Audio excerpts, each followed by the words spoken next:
নমস্কার বন্ধুরা, দীপার রান্নাঘরে তোমাদেরকে আবারও একবার স্বাগত। তো দেখো, আজকের রেসিপি হলো দুধ চুষি পিঠে। তো এই দুধ চুষি পিঠে আমি কিভাবে তৈরি করলাম আজকে তোমাদেরকে প্রথম থেকে শেষ পর্যন্ত ভিডিওতে দেখিয়ে দিচ্ছি। তো তোমরা ভিডিওটা না টেনে পুরো ভিডিওটা দেখতে থাকো।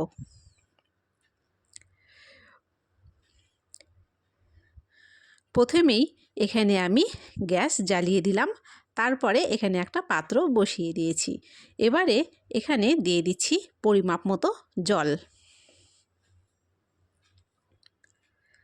তারপরে দিয়ে দিচ্ছি স্বাদ মতো লবণ। লবণটাকে জলের সঙ্গে খুব সুন্দর করে মিশিয়ে দিলাম। আর আজকের দুধ চুষি পিঠে বানানোর জন্য এখানে আমি ব্যবহার করছি চালের গুঁড়ো বা চালের আটা।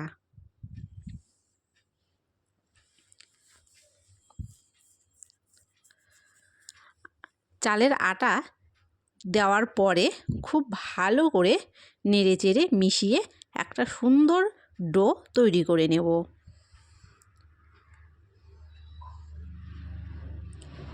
এরকম পর্যায়ে ডোটা আমাদের তৈরি হয়ে গেছে।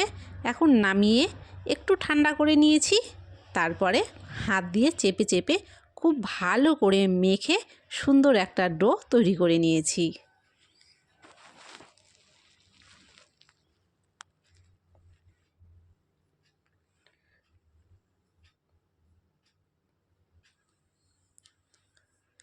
তারপরে এগুলোকে পিঠের আকারে দেওয়ার জন্য আমি ব্যবহার করছি একটি কাঁচি। কাঁচি দিয়ে ঠিক এইভাবে ডোয়ের থেকে একটু একটু করে কেটে নিয়ে তারপরে দুই হাতের তালু দিয়ে এইভাবে ঘষে লম্বা লম্বা করে সবগুলো চুষি পিঠে আমি বানিয়ে নেব।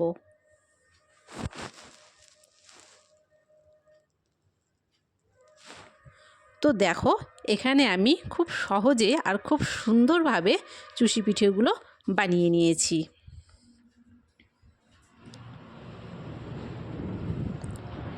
এবারে আমি দুধ বসিয়ে দিয়েছি, তারপরে দিয়ে দিচ্ছি 3টে এলাচ।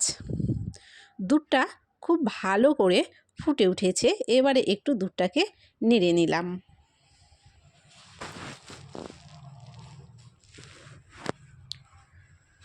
ফুটন্ত দুধের মধ্যে তৈরি করে রাখা চুষি পিঠেগুলো সব দিয়ে দেব।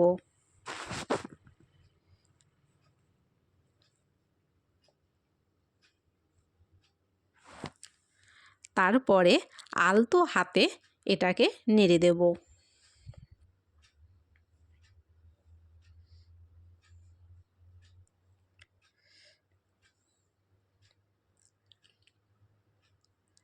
আর এই পিঠেতে সুন্দর ফ্লেভার আনার জন্য আমি এখানে দিয়ে দিচ্ছি সামান্য পরিমাণে খেজুরের গুড়। খেজুরের গুড় দেওয়ার ফলে কিন্তু এই পিঠের স্বাদটা অনেকটাই বেড়ে গেছে আর খেতে কিন্তু খুবই সুস্বাদু হয়েছে। তারপরে এখানে আমি দিয়ে দেবো স্বাদ অনুযায়ী কিছুটা পরিমাণ চিনি।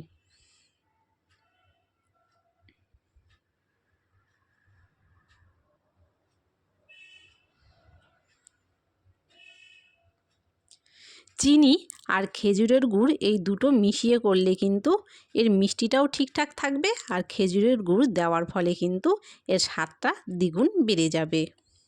তো এরকমভাবেই আমি 10 থেকে 15 মিনিট খুব ভালোভাবে পিঠেগুলো ফুটিয়ে তৈরি করে নিয়েছি। এরকম অবস্থায় আমি এখন নামিয়ে নেব। তারপরে একটা প্লেটের মধ্যে খুব সুন্দরভাবে আলতো হাতে আমি পিঠেগুলো উঠিয়ে সাজিয়ে দিচ্ছি।